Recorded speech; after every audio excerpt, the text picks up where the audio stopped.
فكانت هباء منبثا وكنتم أزواجا ثلاثة فأصحاب الميمنة ما أصحاب الميمنة وأصحاب المشأمة ما أصحاب المشأمة والسابقون السابقون أولئك المقربون في جنات النعيم ثلة من الأولين وقليل من الآخرين على سرر موضونة متكئين عليها متقابلين يطوف عليهم ولدان مخلدون بأكواب وأباريق وكأس من معين لا يصدعون عنها ولا ينزفون وفاكهة مما يتخيرون ولحم طير مما يشتهون وحور عين كأمثال اللؤلؤ المكنون جزاء بما كانوا يعملون لا يسمعون فيها لغوا ولا تأثيما إلا قيلا سلاما سلاما وأصحاب اليمين ما أصحاب اليمين في سدر مخضود وطلح منضود وظل ممدود وماء مسكوب وفاكهة كثيرة لا مقطوعة ولا ممنوعة وفرش مرفوعة إنا أنشأناهن إنشاء فجعلناهن أبكارا عربا أترابا لأصحاب اليمين ثلة من الأولين وثلة من الآخرين وأصحاب الشمال ما أصحاب الشمال في سموم وحميم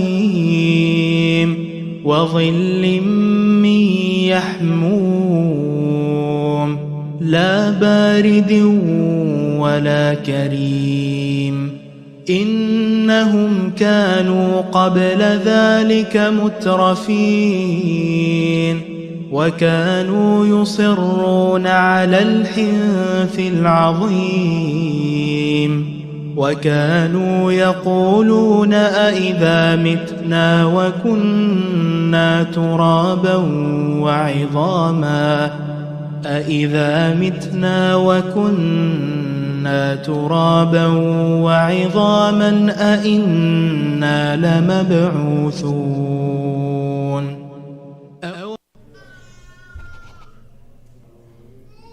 أعوذ بالله من الشيطان الرجيم. بسم الله الرحمن الرحيم.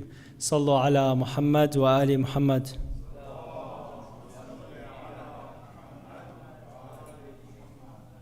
Dear brothers and sisters, Shk Usama, Assalamu alaikum wa rahmatullahi wa barakatuh. I'd like to welcome you all and congratulate you, inshallah, on the birth of Imam ar-Rida alayhi salam. Inshallah, to start off our program tonight, I would like to welcome our dear brother Muhammad Abbas. Please help me welcome him with a loud salawat ala Muhammad wa ali Muhammad.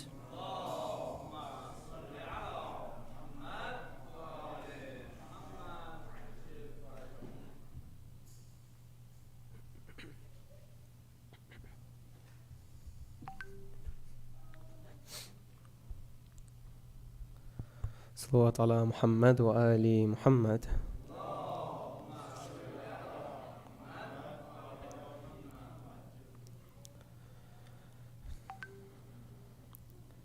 أعوذ بالله من الشيطان الرجيم.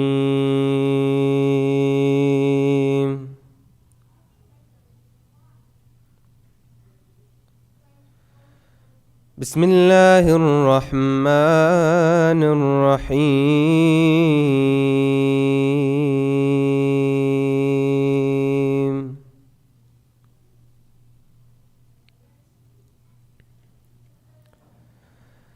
أن اعبدوا الله واتقوا وأطيعون.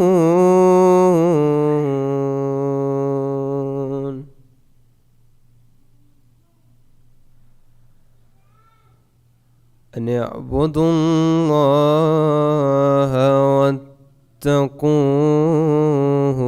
وأطيعون.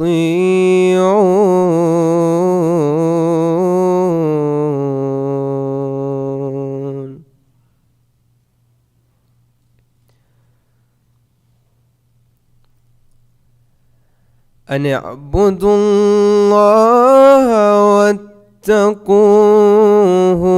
وأطيعون. يغفر لكم من ذنوبكم ويؤخركم إلى أجل مسمى.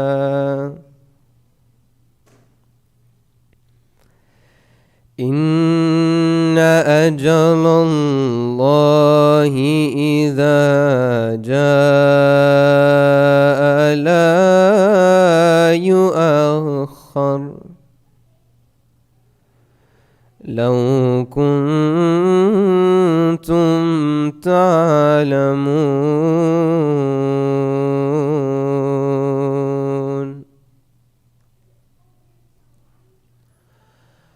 قال رب إني دعوت قومي ليلا ونهارا.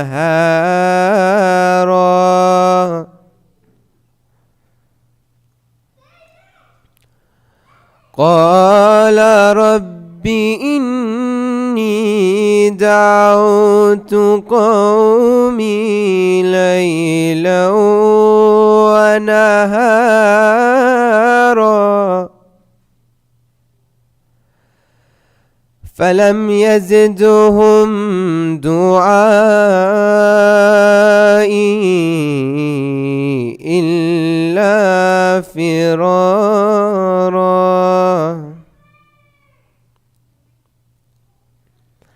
وإني كلما دعوتهم لتغفر لهم جعلوا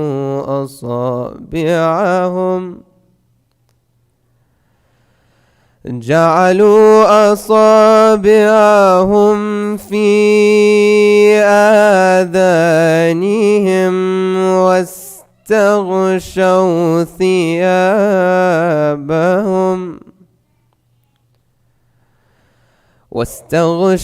ثيابهم وأصروا واستكبروا استكبارا.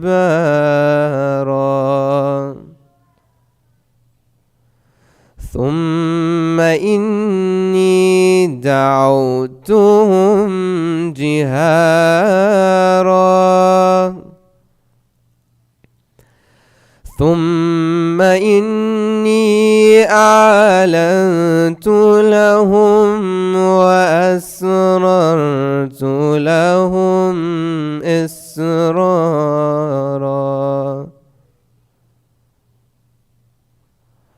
فقلت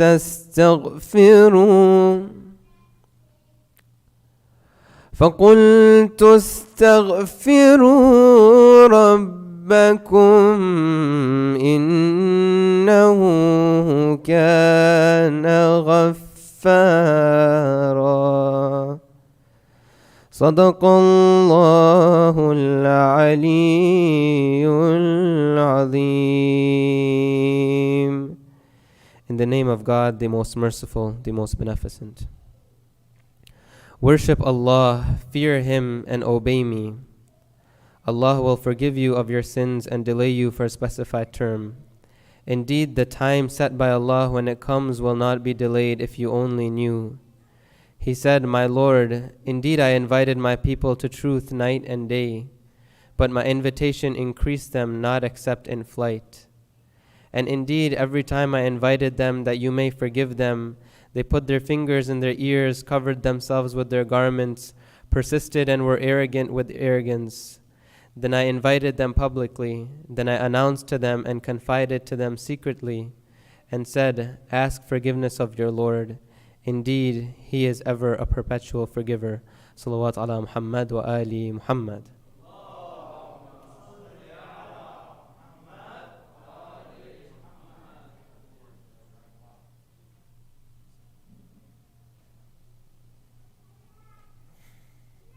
Ahsant, if we could recite another loud salawat ala Muhammad wa ali Muhammad.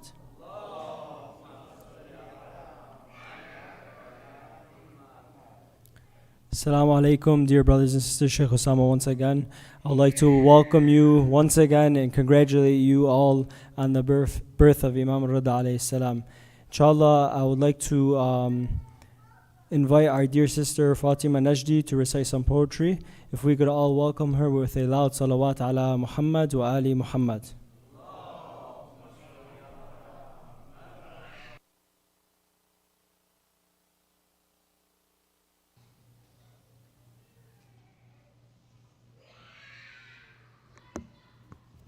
Assalamu alaikum jami'an wa rahmatullahi wa barakatuh.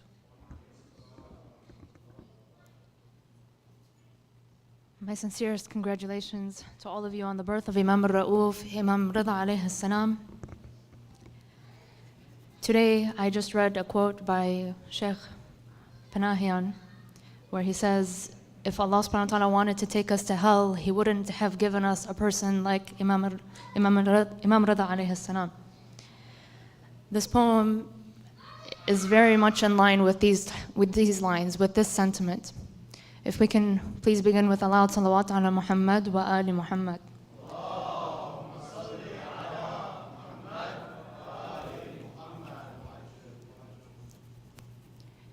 His shrine is our home and the key to the door of our wishes and dignity. We have already met Him when He guided us through revolution. He granted the sinners forgiveness, the poor abundance. He never left or died. Whatever you wish for is right by His side. If mountains knew what His shrine gave, they'd crumble to be His slave. His golden dome, His light outshines, and it knows no borderlines. Who visits ar-Rida, a Radawi he becomes. He grants more requests than there are pilgrims. His shrine is our home and the key to the door of forgiveness and mercy. He is the king of Mashhad and from whom guidance has spread. Let everyone sigh in relief and thank Ali ibn Musa for their belief. Thank God we have His shrine from which our faith He assigns. If it's the world's bounties that you want, make Him your confidant. If it's nearness that you long for, He has already come closer. There is no movement without Him. There is no movement without Him. The path is too dark and dim. His shrine is our home and the key to the door of love and proximity. We still don't know what God gave us. Mashhad is our axis of resistance. The kind Imam is resourceful too. Whatever you need or want, He gives you. He promises to return salams. Send them and ask by the right of His jawad. Through Him, sinners have turned to martyrs. How many hurs to Him surrender? Even if your love is weak, He is not. If you seek Him, then know that it is He who sought. If you seek Him, know that it is He who sought. It's as though He was killed for this, to forgive and show us His kindness. His shrine is our home and the key to the door of God Almighty. So sit with Him in your heart. Sit with Him in your heart if you are far. Write a letter to our kind Father. Tell Him Beg him, Bismillah ar-Rahman ar-Rahim. I send my salams to you, O Ra'uf, knowing I don't deserve your reply. I'm the worst of those who send their salams, but I know you don't turn away the regretful. I can't lift my head when I speak to you, how could I? When the only honor I have is what your name on my tongue brings. I don't have a way to reach God alone. Not alone. I sin more than my fair share, and the road seems closed to me. But if it wasn't for you, I wouldn't have known the road at all. But I do know it, and I do see it. But who am I to traverse it? I see everyone going and leaving me behind. Oh Ali, I don't want to be alone, and I don't want to be the cause of your displeasure, which is none other than the displeasure of God himself. I'm speaking to you with a knot in my throat and a nagging thought telling me, stop. Why would he help you? Indeed, I ask myself, why would you help me? I am certain it doesn't have anything to do with me. I am certain it doesn't have anything to do with me, but Master, instead, how kind and affectionate you are. Could you see me in hell and do nothing about it? Could you see me sin and not assist and forgive me?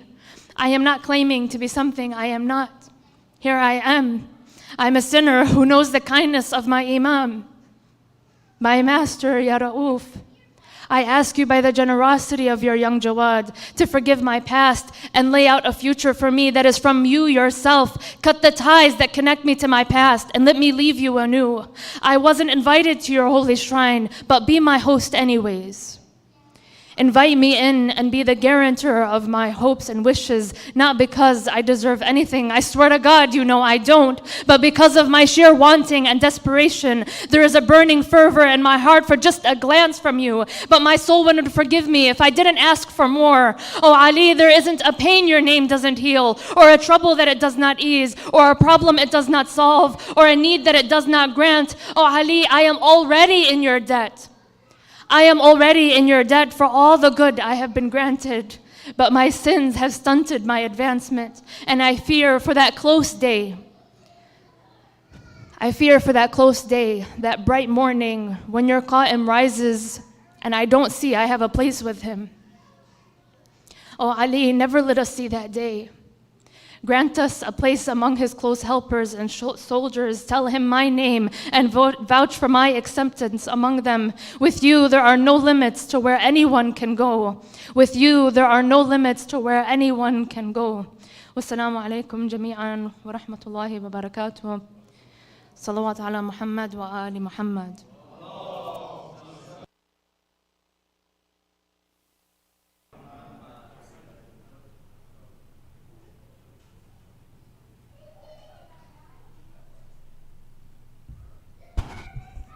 Ahsante, sister. Sallu ala Muhammad wa ali Muhammad.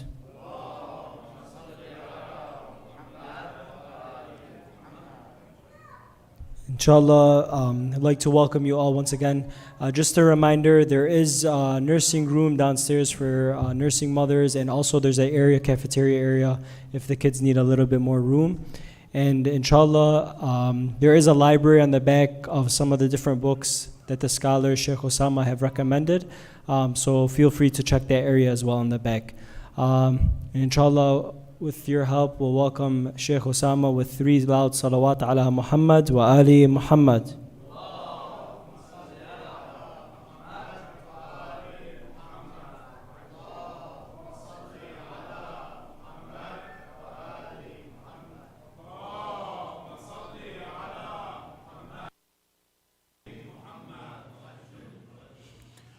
أعوذ بالله من الشيطان الرجيم بسم الله الرحمن الرحيم الحمد لله رب العالمين والصلاة والسلام على سيدنا ومولانا أبي القاسم المصطفى محمد اللهم صل على محمد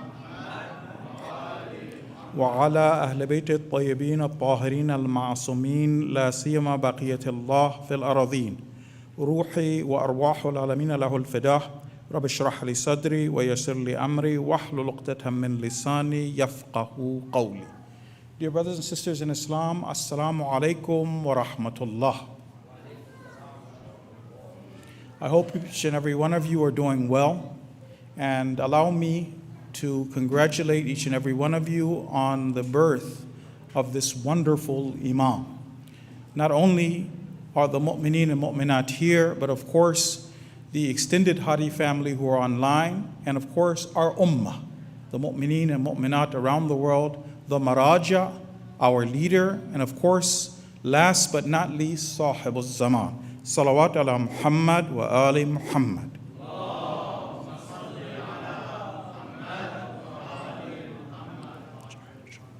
Brothers and sisters, tonight I'd like to piggyback a little bit on what already has been shared.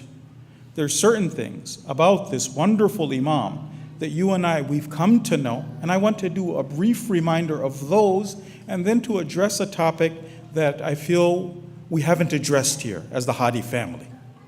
So, brothers and sisters may remember that our Imam, because the approach that we have over here is not one where simply we talk about the greatness of the Imam and his spiritual status, but kind of one where in order for us to find where to place those great attributes, we need to know about his social and political role, his life and his legacy.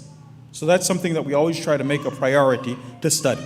So, having said that, if we remember, we may remember that our Imam in the beginning, when he first began his mission, for 10 years, he was a contemporary of an absolute monster, a man named Harun al-Rashid, one of the most savage of the Tawaghit.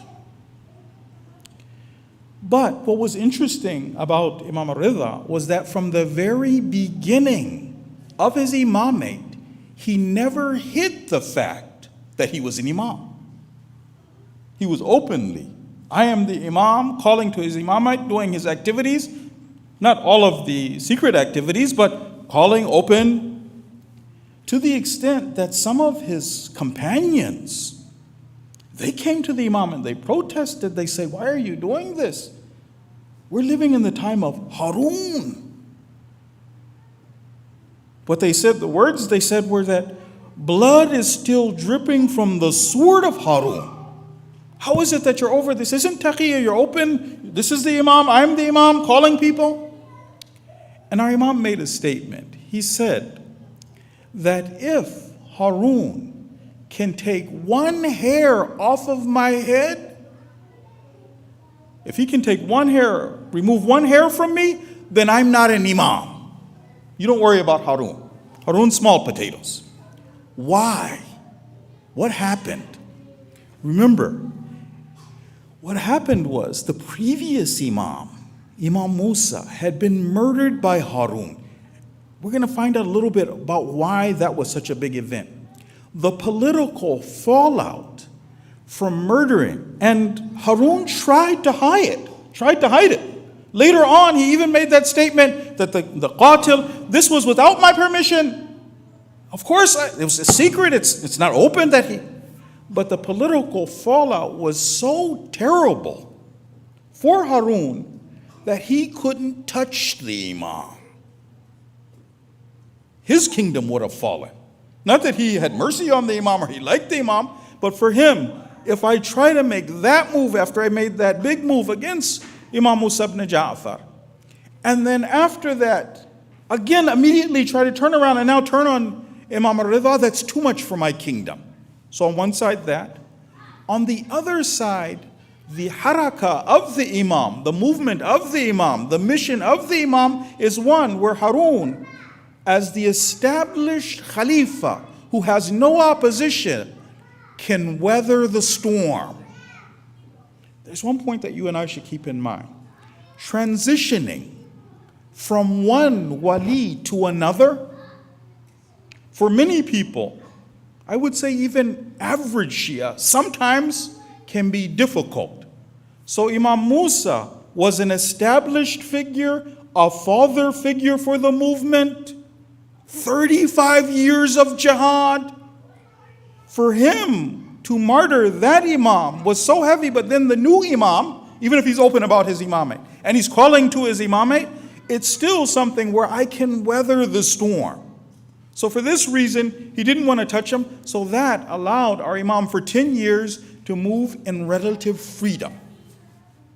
We also, as the Hadi family, discussed Those years when Amin was fighting Ma'mun. There was a civil war in the Abbasid dynasty. Two brothers, the sons of Harun, were at war with one another. During that time where they were busy with one another, that was again an opportunity for our Imam to push the mission forward. But we talked about that. Then after that, we also have had the opportunity of talking about the time when he became the crown prince. Our Imam became the crown prince of Ma'mun. Of course, you and I, we realized and we looked at the strategy of Imam, and we realized that it wasn't because the Imam had accepted to become part of the process and to work from within. Nothing naive like that. Rather, this was the political genius of our Imam. And he bested Ma'mun at his game, and it resulted in crushing defeat for Ma'mun to the extent that Ma'mun had to martyr our Imam. So we've talked a little bit about that, the social and political side of the Imam. We also had the opportunity, alhamdulillah, to discuss some of the confirmed miracles of the Imam, meaning in more modern times, meaning over the course of now lectures, because we've been talking about the Imam on different occasions, the kindness of the Imam, the mercy of the Imam, mu'mineen and mu'minat who did tawassul to the Imam and got the results, confirmed miracles. We've also talked about that. We talked about, alhamdulillah, the thawab of doing ziyarah of this Imam, the station of this Imam. So alhamdulillah, those are some of the areas that we covered. Right now, I don't want to cover those areas. I feel like we've covered those areas. The topic that I talk about tonight, with your permission, inshallah, with the permission of Imam ar-Rida, I've titled it, Born into the Resistance. I want to talk about the first 30 years of the life of Imam ar-Rida. Why do we say he was born into the resistance? Is that just a statement? Or was there something really incredible that happened? Now, quick disclaimer, I don't want this to be a talk because Imam ar-Rida is the first son of Imam Musa, the first child, the eldest of Imam Musa. Imam Musa, conservative estimates are that he had 30 children. Otherwise, the more well-known reports are 37 children. So this, disclaimer now, this isn't a talk about Imam ar-Rida and his siblings and what he was doing and how his dad was. We're kind of looking again big picture. We want to talk about that legacy, the contemporaries, draw lessons and direction. When I say born into the resistance, in a reality, it's a way for us to get to know more about Imam Musa. He was the oldest son. 5 years after the martyrdom of Imam Sadiq is when Imam ar-Rida is born. So from the beginning of one of the most difficult and challenging parts of Imamate, our Imam is a witness.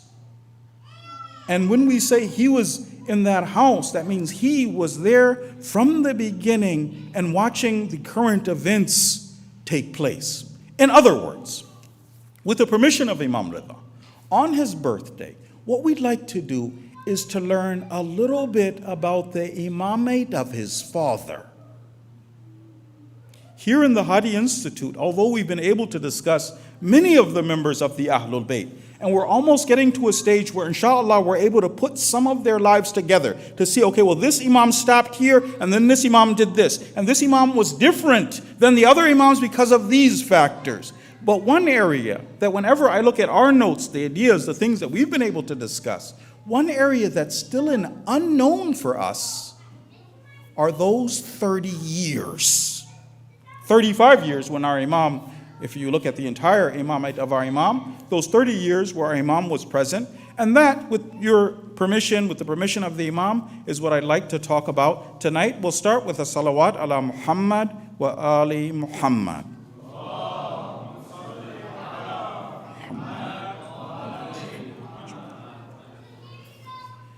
Now, Imam Qadhim alayhi salatu wassalam, for many of us, And by the way, I recommend that brothers and sisters to enrich their experience and understanding about all of the Ahlul Bayt alayhimus salam. They look at, in addition to lectures by myself, by other qualified scholars, inshallah, if they look, instead of looking only at those, that we also become readers and that we encourage our children to read. We read and encourage our children to read. There is a book, The Lives of the 12. A lot of the details that might be missed in the speech, you'll find over there. For instance, one of the areas that I don't feel like we've delved into, and I'm not even sure, I'd have to look again at that book, The Lives of the 12, is the issue in the life of Imam ar-Rida of the Waqifiyah. That was a very dangerous movement. It was the plague that was there at the time of the beginning of the imamate of Imam ar-Rida. It was a threat that if it wasn't stopped, could have snuffed out the light of Islam, and it was only the steady hand of Imam ar-Rida that was able to save us from this internal threat. But now some of these kind of details, or of even the details, the timeline of the life of Imam Kadhim is something which I would encourage brothers and sisters to kind of look at, to see, and then to get a more rich experience and understanding, and then after that, direction. What happens is that when we look at the lives of Imam Musa in particular, for many of us, our understanding of this Imam might be a skewed one. We might think of, let's say somebody said, please, can you tell me the life legacy of Imam Musa, the father of Imam ar-Rida, how did it all begin? We might have sort of a picture of someone who was madloom and oppressed and spending a lot of time in prison, Imam Musa, right? Someone who would make long du'as, right? We would talk about maybe his spirituality, his station with God, his connection, these kind of things, but we might not know too much about his contributions. Why would it be the case that Imam ar-Rida, if he's the son of this man, is someone who was born into the resistance? What happened? What did Imam Musa do? Why was it so special? Why would him and his family be so happy to know that Imam ar-Rida is born? Just the smile on the face of the Imam, to know that, no, it's going to continue. What were the circumstances like of Imam Kadhim alayhi salam, Imam Musa? I will try to get to that, but what you hear historians say is that perhaps the most difficult time for any Imam to begin his movement after Imam Sajjad alayhi salatu wassalam was Imam Musa. It was that complicated, that difficult. And he resisted under those circumstances. So when you say born into the resistance, it's really something special. But before we get into that, again, back to the story that we have about Imam Musa. We may know facts about the Imam. We may know stories about the Imam. But sometimes they're kind of scattered facts. It's not really that we know the framework of the actions of the Imam and then we can put everything in its proper place. So what we'll try to do is to first remind ourselves of the general framework and direction and strategy of Ahlul Bayt from Amirul Mu'mineen up until the Imam of the time. Well, of course, we don't see him apparently, but he's the one who we're watching and inshallah waiting and preparing for. The general strategy, general framework. After that, once we know that, to kind of put the details that we do know about the life of this Imam in their place, so that we end up with that kind of better picture about the life of this wonderful Imam. But again, we'll start with salawat ala Muhammad wa ali Muhammad.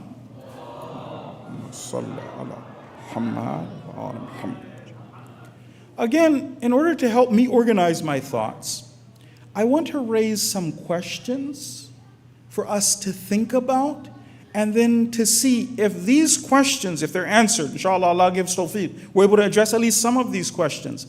If they're answered, does it give me that better picture of why it is that someone would say that the Imam was born into the resistance? What happened in the time of Imam Musa?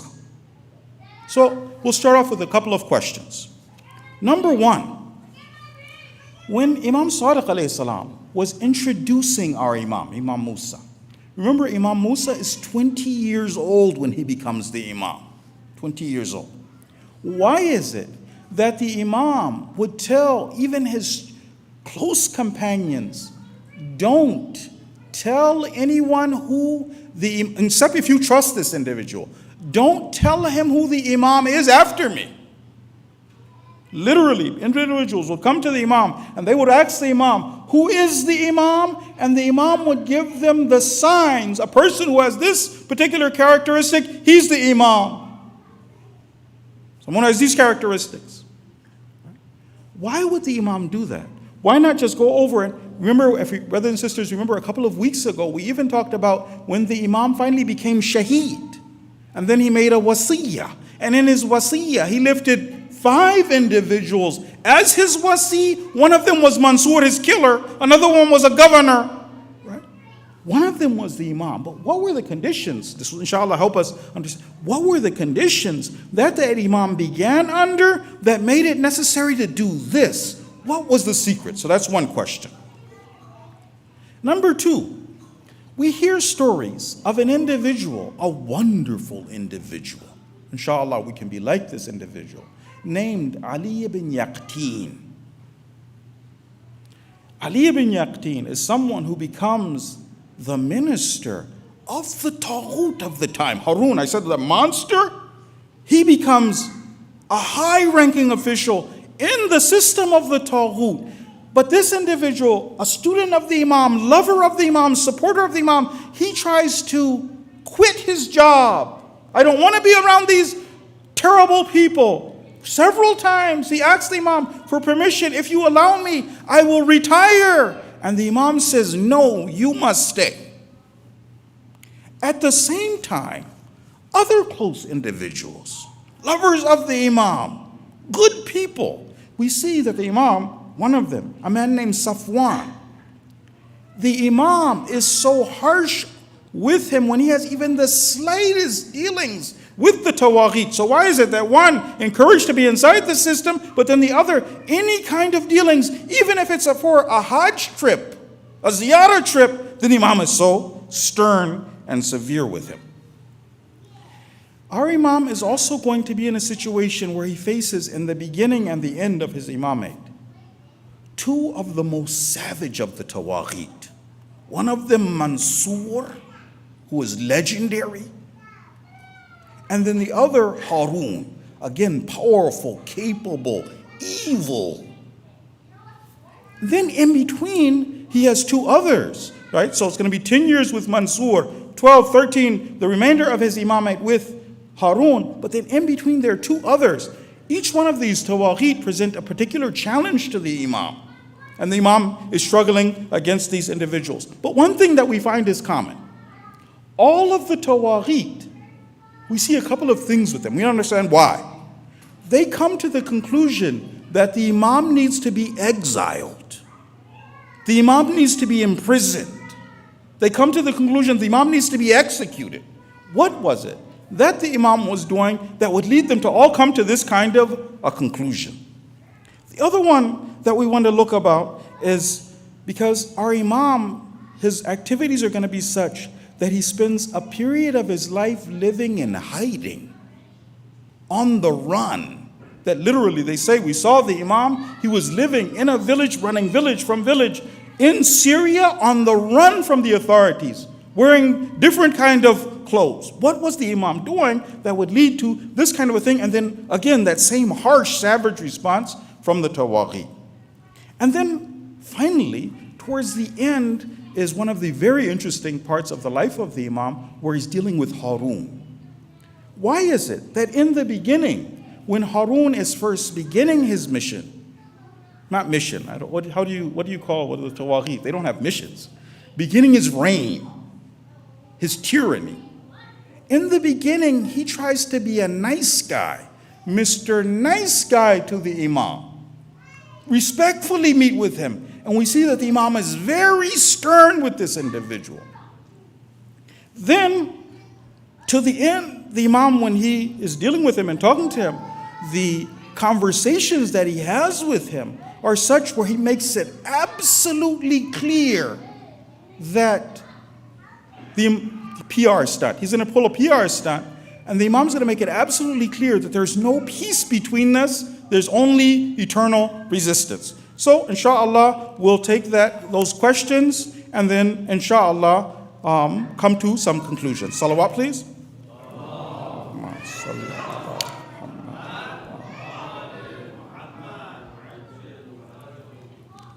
So, let's start off with the framework. What it is that an Imam does. This is not unique to any particular Imam. Imam Musa's doing this, Imam ar-Rida does this, Imam Hassan does this, all of the Imams, they do this. What are some of the things, because then we'll be able to make sense of some of the details. What are some of the things that every Imam does? Number one is that the Imams were ensured that they would teach Islam as is.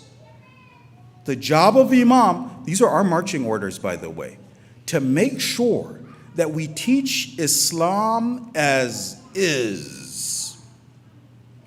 I want to share one verse of the Quran, because when you look up, brothers and sisters, inshallah, you can look up the word al-balagh in the Quran. You'll see something like this. So one of the verses, the Quran says this, وَمَا عَلَى الرَّسُولِ. The Rasul, the messenger, has no job illa al-balaghul mubin, to clearly communicate the message, Islam as is. If you look up this word in the Quran, al-balagh, you'll see a couple of things. One, this was the message and the mission of all prophets, all anbiya, all rusul. Their job was to communicate the message as is. It's one where Allah reassures, you look at the various verses, Allah reassures that prophet, if he's talking to our prophet, reassures the prophets, you do your job, the people, they listen or they don't listen. God's watching. God sees. You do your job. So he reassures the prophets that they would do this. So this was a principled stance of each and every Imam. Why was this so important? Brothers and sisters, this also goes back to the strategy of the Ahlul Bayt. If the Ahlul Bayt would go even to wrest political power from the monsters, the Tawaghit, without having preached and taught Islam as is, another Taghut would simply take the place of the previous Taghut. The people needed to grow. When Islam was preached as is, this would stifle the Tawaghit. They wouldn't be able to have any room to maneuver. But Islam had to be taught as is, because the enemies of Islam were using Islam as a weapon against Islam. They would have deliberately teach certain principles in Islam, but in order to misguide, in order to justify their rule. And that growth needed to happen. The people need to know what Islam is. And then they can find a way of how to resist against these tawaghit. There are people who might tell you that no, right now people don't need to know Islam as is.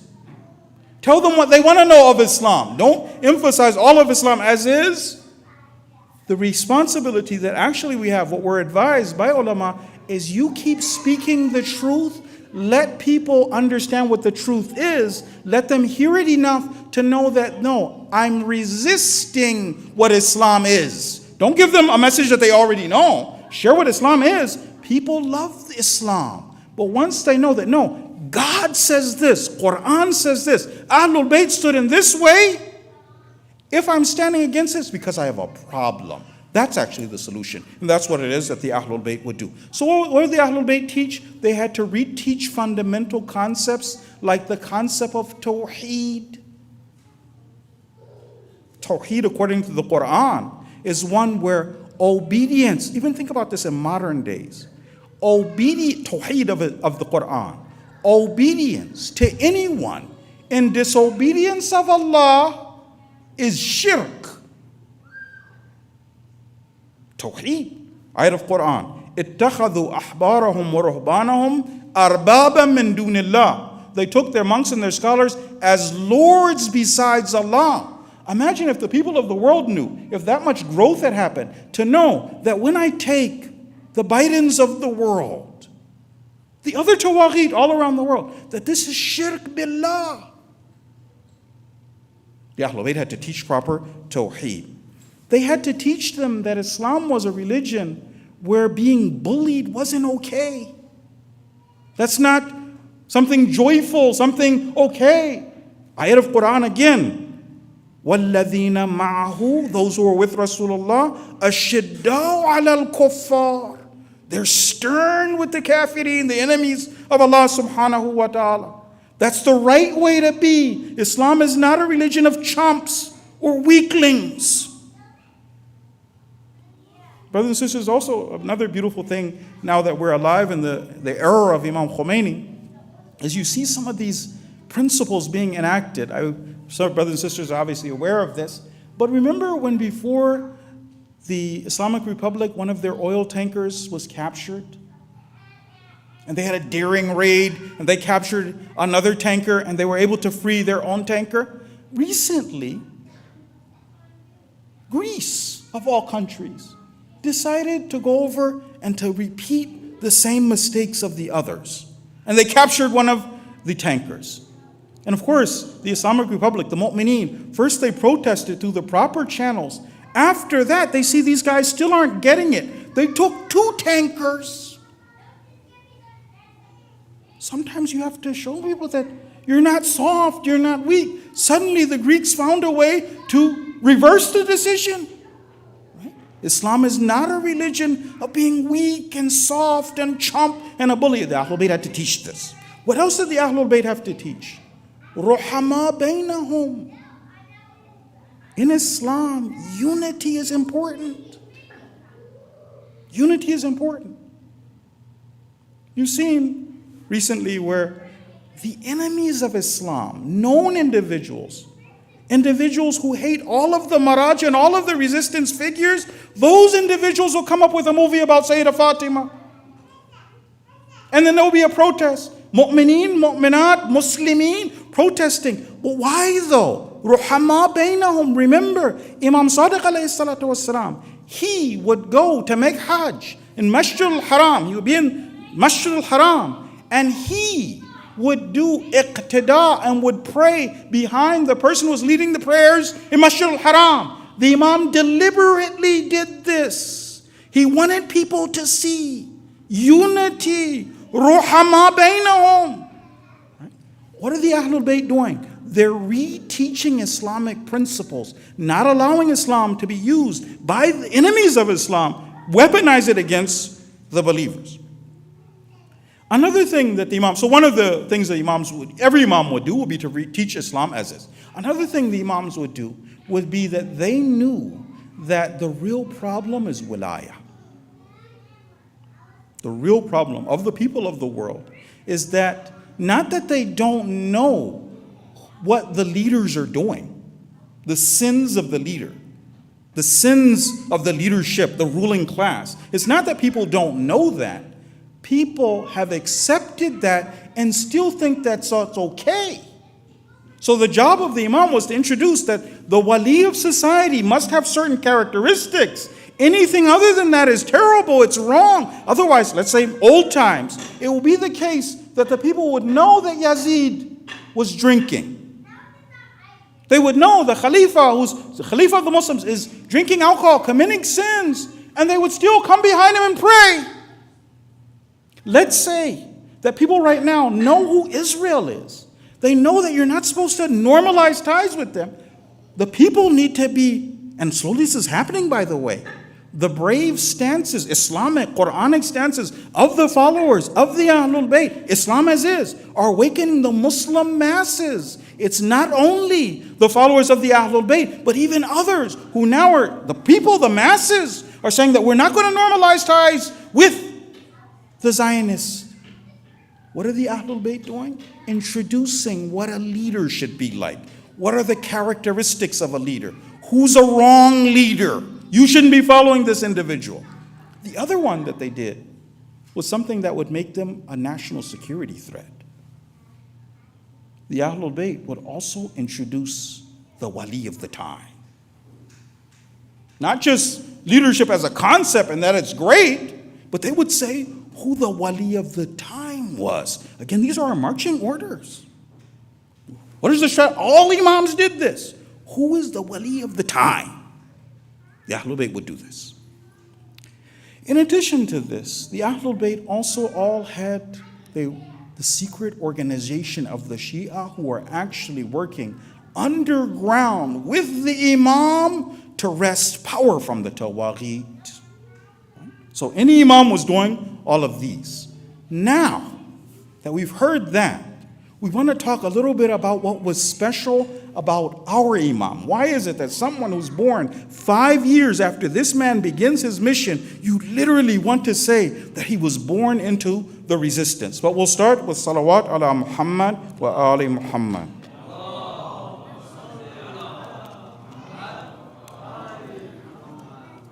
So let's look at our questions. If you brothers and sisters remember, that first question was, what was the secret? Why is it that Imam, knowing how desperately people need to know who the wali of the time is, didn't feel comfortable in introducing the Imam after him? What was going on? To the extent that many of the Shia population, notables of the Shia, after the Shahada of the Imam, they still didn't know who the Imam was. It wasn't like an open news, everybody, no. What was going on? Brothers and sisters, if you remember, the Abbasids were the Tawaghit who took over after the Umayyads. When they took over, their first job was to establish themselves. They spent a lot of time chasing down the Umayyads and any other sort of armed opposition, right? They're a new government, they're coming into power, they have to make sure that there's no external threats, and they dealt with those threats savagely. One of them, the Taghut, who was in power when Imam Sadiq passed, when the one who martyred Imam Sadiq, he was so savage, he had a warehouse full of bodies, warehouse full of dead bodies, bones of those who he had, right? So now, why was it the Imam was so secretive about introducing himself, who he was introducing? The Abbasids first went and dealt with every sort of opposition that there was. Hashemites who had risen up, remainders of Bani Umayyah, they established themselves, and then after they had finished everything, and now Mansur is a ruler without any challenge, then he decides to give Imam Sadiq his undivided attention. So Imam Musa is beginning in this kind of a situation where now the undivided attention of the Taghut is right there. And those Tawaghit, we learned about this last time, they know the methods of Ahlul Bayt, they know the individuals, they were waiting for the wasi. So now with the undivided attention, they go over and they want to come after that Imam. So our Imam began under surveillance, but extreme surveillance. To the extent that our Imam would explain to people, those Shias who were committed, who were trying to follow the wali of the time, he would be like, don't tell people that you're connected to me. This is how our Imam began. You're going to see later, he's going to get to the stage where in the time of Harun al-Rashid, it's going to be, the words are, 2 Khalifas on the earth. The effect of the Imam is going to be see that the people are saying that there's 2 Khalifas, 2 people are having wealth brought to them. Right? But to begin under these kind of circumstances, how did he manage the secret organization of the Shia to have those followers all around the world? But he began in this way, where literally he told the people, he said, if you tell them that you're connected with me, you're going to be killed. So this kind of surveillance, the Imam begins his mission. Now, those Tawaghit, also because they know that our Imam is the definition of an ideological warrior. The very definition of an ideological warrior. In the private room of the Imam, the narrators tell us, they say that in the private room of the Imam, the one room that the Imam has for himself, there were 3 things, Imam Musa, that he kept. 3 symbolic things. One of them was that the Imam had a coarse pair of clothing. For us, if we were going to describe it, we would say his military uniform, fatigues, that he just kept in his room. What else did the Imam have in his room that nobody else would know? Only the inner circle. The Imam had a sword hanging. What else did the Imam have? The Imam had the Quran. So anybody who would look in the life and know the Imam, they would see this Imam was an ideological warrior. The sword, jihad. The libas, those rough fatigues, because I know this is a struggle. This is not going to be easy. It's going to take it. What are we looking for? To establish the Quran on the earth. Ideological warrior. So now, because of this, we see the authorities, each one would end up arresting the Imam, exiling the Imam. The Imam is under surveillance. The Imam was incarcerated. In the time of Mahdi, he was incarcerated. In the time of Harun al-Rashid, it seems more than once, our Imam was in the penitentiary. So they knew this Imam was that ideological leader. He was working, he was moving people in that direction, but that didn't stop the Imam from moving his pieces around. Now, what happened was, as I mentioned, although it began slowly, so in the beginning, when our Imam began his activities, we're talking now in the time of Harun al-Rashid, of Mansur. Initially, our Imam began his work slowly, secretly, quietly, pushing, inviting, calling, connecting, telling people. And it would be the case that our Imam would sometimes be on the run. They would tell us that sometimes our Imam was on the run. The authorities would be looking for him. He would tell people, look, they're going to come. They're going to ask you about me. They ask you if you've seen me, say you don't even know me. And the people would be captured. They would be taken to prison. They would be interrogated. And they would follow the instructions of the Imam. So it began that way. But slowly, by the time of Harun al-Rashid, who was a very capable and very evil caliph, the table had turned to a certain extent. Again, not to the extent that it was like the time of Imam Sadiq, where Imam Sadiq was predicted that he could have been the Qa'im, that he could have risen up. That prediction we talked about before. The hadith also mentioned that the Shia failed. How did they fail? One of the things that's mentioned in the hadith, the Shias couldn't keep their mouths shut. They shared certain secrets before they were supposed to. But we know that general principle, whenever the followers don't have enough taqwa, don't have enough iman, the resistance collapses. They don't have the sabr, the resistance collapses. So now, what happens now is now we're fast forwarding to the time of Harun. In the time of Harun, in the beginning, Harun is an early caliph. He's coming into power. Very capable individual. He wants to see if there's a way that he can best the Imam. He actually knows that the Imam has been appointed by God. We actually have stories about that, where Ma'mun is talking about how he's a Shia. Ma'mun, who killed Imam ar-Rida, he says, well, I'm Shia. He said, are you kidding me? How are you Shia? He says, I learned to be Shia from my father. Harun made me a Shia. He said, how did that happen? He said that we went to Medina. We went to make Hajj.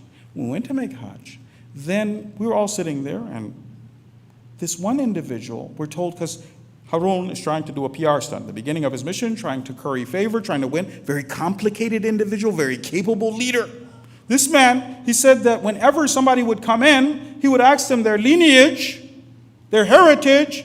You're from this and such, you're from the Ansar, you're from Bani Hashim, you're from this. And my father would give them some money according to who they were. More respect for more individuals. So Ma'mun is this clever individual, and he's watching what's happening. He said, and then one individual came in, and when they asked, who are you? He announced his name. My name is Musa, the son of everything changed. All of a sudden, the Khalifa says, don't let him get off his horse. His donkey, I believe he's on a donkey. Don't let him get off. Have him right over here. When he stands up. Please, you sit in my spot. He talks to him very respectfully, asking him advice, these kind of things. And then when he left, right? And Ma'mun has been seeing that up until now we've been giving out 2,000 gold pieces, 5,000 gold pieces. When it comes to him, we give him a tiny amount and we say that we're apologizing and we go. He says that I also followed the Imam Musa. He said when I followed him, then he told me, Imam Musa, he said, after your father, you're going to be the Khalifa. be kind to my children, have taqwa. So Ma'mun said that out of all of the boys, I was the one who was the boldest with my father. So I asked my father, I said that all these other individuals are coming. You're giving respect based on their thing. Then one individual comes, and this individual, you tell him to come in this way. And then after that, after all that respect, you tell us to escort him, to help him get back on his ride. And then you give him that small amount. And then he said, Harun said, that he is the hujjat of Allah. And Ma'mun said, well, if he's the hujjat of Allah, why aren't we following him? He told Ma'mun, he said, if you fight with me over the kingdom, I'll finish you. So he knows who he's dealing with, Harun. Clever, capable. So at first what he tried to do was, when he had his first meetings with the Imam, at first it was a softer approach. Again, out of his wickedness. For instance, he came to the Imam and he insisted on meeting with the Imam, and then he told the Imam, he said that, I would love to return Fadak to Ahlul Bayt. Fadak was taken. I would love to return that to Ahlul Bayt.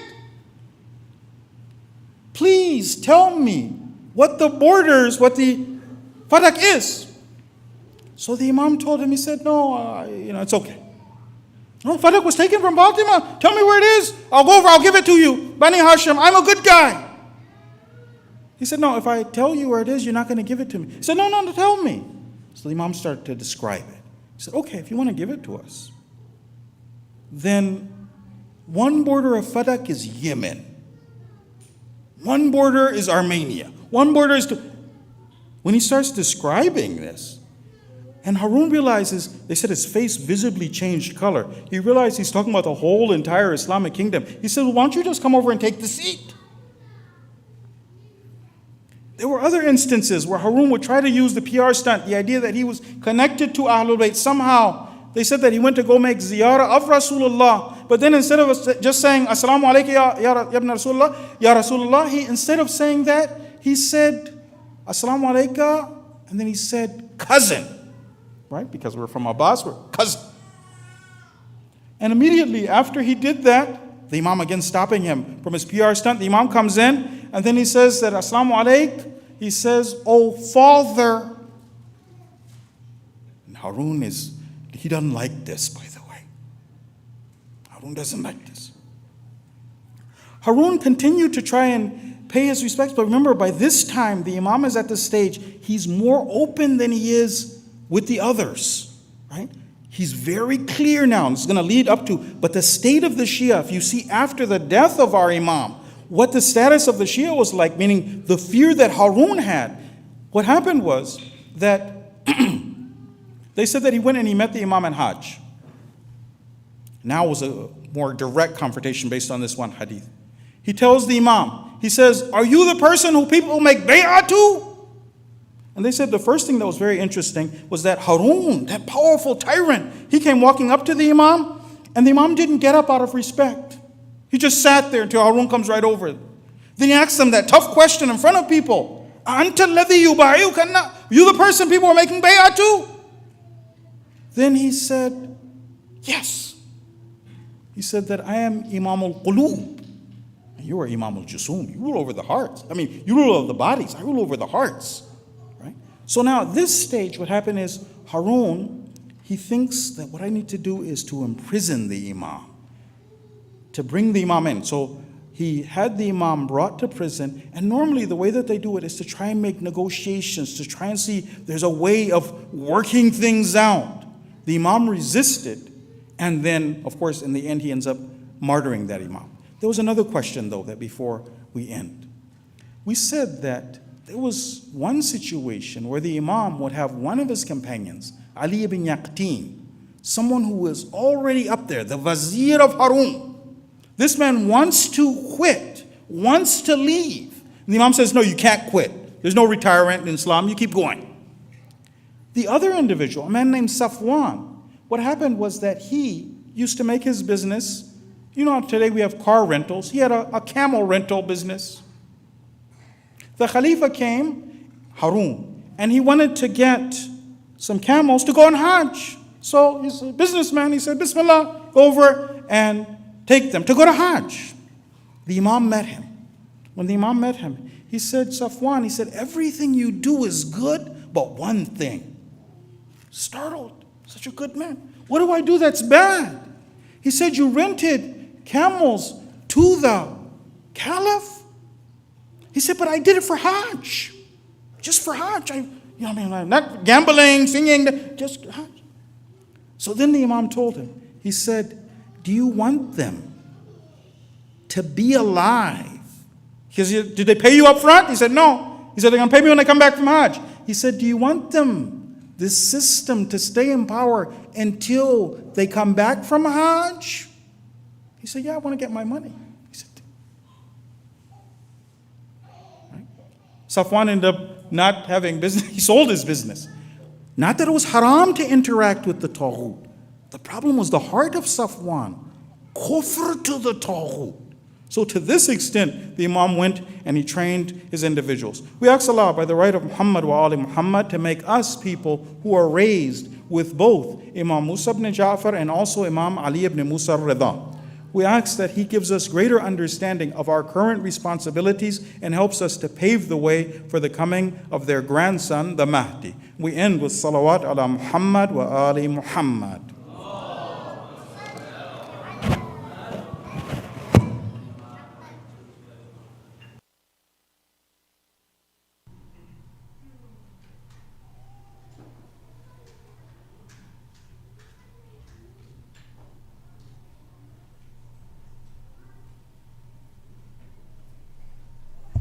Hassan Shaykhna, thank you very much. Sallu ala Muhammad wa Ali Muhammad.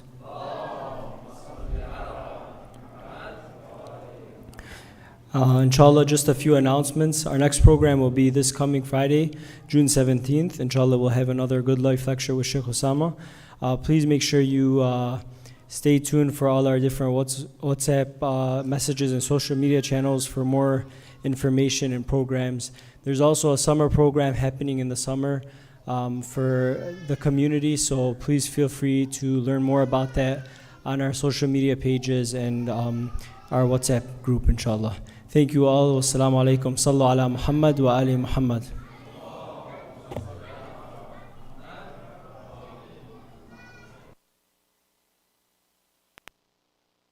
أعوذ بالله من الشيطان الرجيم. بسم الله الرحمن الرحيم. إذا وقعت الواقعة ليس لوقعتها كاذبة خافضة رافعة. إذا رجت الأرض رجا وبست الجبال بسا فكانت هباء منبثا وكنتم أزواجا ثلاثة فأصحاب الميمنة ما أصحاب الميمنة وأصحاب المشأمة ما أصحاب المشأمة والسابقون السابقون أولئك المقربون في جنات النعيم ثلة من الأولين وقليل من الآخرين.